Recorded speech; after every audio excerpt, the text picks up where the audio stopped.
Railway వాళ్ళు national highway వాళ్ళ నిర్లక్ష్యం వలన అనంతవరము నేషనల్ హైవే 16 దగ్గర అల్లూరు రోడ్డు బిట్రగుంట మధ్య రైల్వే ట్రాక్ పైన ఒక సింగిల్ రోడ్ నడుస్తుంది. రెండో రోడ్డు చెడిపోయి దాదాపు 10-12 సంవత్సరాలు అయింది. నేటి వరకు దాన్ని పట్టించుకోవడం లేదు. ఇందువల్ల ప్రతి సంవత్సరం వందలాది యాక్సిడెంట్లు, వందలాది మంది చనిపోవడం జరుగుతోంది. అయినప్పటికీ కూడాను ఈ అధికారులకు దున్నపోతు మీద వర్షం పడ్డట్టుగా ఉంది.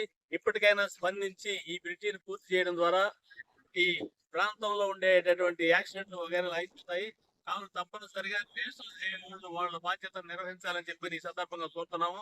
ఆ విధంగా ఒక 15-20 రోజుల్లో పని ప్రారంభించకపోతే నేషనల్ హైవే సిపిఐ గారు చెప్పని, అలాగే ఈ ప్రాంత ప్రజానీకం కూడా మేము ఈ ప్రాంతాల్లోని ప్రజాప్రతినిధులను పలకరించి ఈ నేషనల్ హైవే రోడ్డు పూర్తి చేయడానికి సహకరించవలసిందిగా కోరుతున్నాము.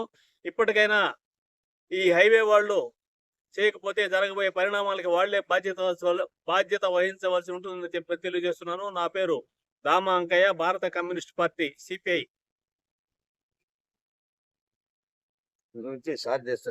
మాట్లాడు జిల్లా సహాయ కార్యదర్శి కట్ చేసి మరి. నా పేరు షాన్వాజు, ఆంధ్రప్రదేశ్ నెల్లూరు జిల్లా రైతు సంఘం అధ్యక్షుడిని.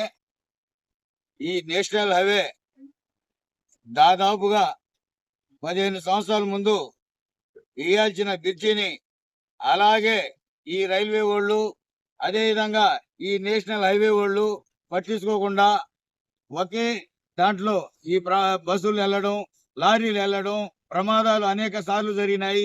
ఈ 15 సంవత్సరాల్లో వందలాది యాక్సిడెంట్లు జరిగి ప్రాణాలు కోల్పోయినా కానీ వీళ్ళు ఇప్పటి వరకు దీని మీద స్పందన లేదు.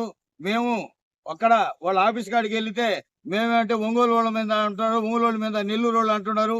ఈ విధంగా వీళ్ళు తప్పించుకునే దానికోసం ప్రయత్నం చేస్తున్నారు. ఇది జనాలతో ప్రాణాలతో ఆడుకునే విధంగా ఉంది కాబట్టి వీళ్ళు ముందుకు రావడం లేదు. అందుకోసం భారత కమ్యూనిస్ట్ పార్టీగా మేము 15 రోజులు తర్వాత దీన్ని ఇదే విధంగా మొదలు పెట్టకుండా ఉంటే ఈ బ్రిడ్జిని వెంటనే ఈ ఒంగోలు ఆఫీసా లేకపోతే నెల్లూరు ఆఫీసా దీన్ని ముట్టడించే దానికోసం మేమందరం కూడా ప్రజల్ని తోడుగా చేసుకొని మొత్తం కూడా ఈ 2 ఆఫీసులను కూడా ముట్టడించే దానికోసం మేము ప్రయత్నం చేస్తాం. అది అర్థం చేసుకొని ఈ అధికారులు వెంటనే ఈ బ్రిడ్జిని పూర్తి చేయాలని చెప్పేసి, ప్రజల ప్రాణాలు కాపాడాలని చెప్పేసి ఈ సందర్భం కోరుతున్నాం.